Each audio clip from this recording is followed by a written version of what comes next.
ఇంట్లో ఉన్న జర్నీ చేస్తున్న ఆకలి వేస్తే ఎవరైనా ఏం చేస్తారు? స్నాక్స్ కానీ, పండ్లు కానీ, వెంట తెచ్చుకున్న ఇతర ఆహార పదార్థాలు కానీ తింటారు. అయితే ఓ యువతి మాత్రం అందుకు భిన్నంగా ప్రవర్తించింది. ఆకలిని తట్టుకోలేక ఏకంగా ఆమె తన వెంట తెచ్చుకున్న కేజీ సూట్ కేసుని స్నాక్స్లా, బ్రెడ్ ముక్కలా నమిలి తినేసింది.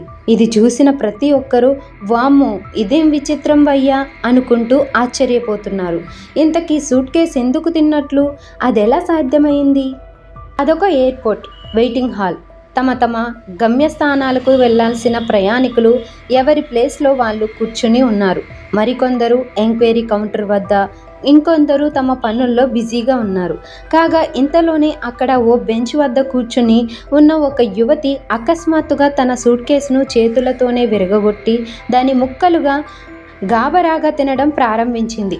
అలా తింటూ సూట్ కేసుతో పాటు అటూ ఇటూ తిరుగుతుంది కూడా. అయితే ఇది చూసిన చుట్టుపక్కల వాళ్ళంతా ఒక్కసారిగా ఆశ్చర్యపోయారు. ఏం జరిగిందో, ఆమె ఎందుకలా తింటుందో అర్థం కాక మరికొందరు అలా చూస్తూ ఉండిపోయారు. కాగా చివరికి అసలు విషయం తెలిసి ఊపిరి పీల్చుకున్నారు. ట్విస్ట్ ఏంటంటే ఆమె తింటున్నది నిజమైన సూట్ కేస్ కాదు, అది కేక్తో తయారు చేసింది. ఆమె తిన్నవి కేక్ ముక్కలన్నమాట. ఈ సంఘటన ఎక్కడ జరిగిందో తెలియదు కానీ అందరి దృష్టిని ఆకర్షించడానికి, వెరైటీగా రీల్స్ చేయడానికి ఆ యువతి చేసిన వీడియో మాత్రం ప్రస్తుతం నెట్టింట వైరల్గా మారింది.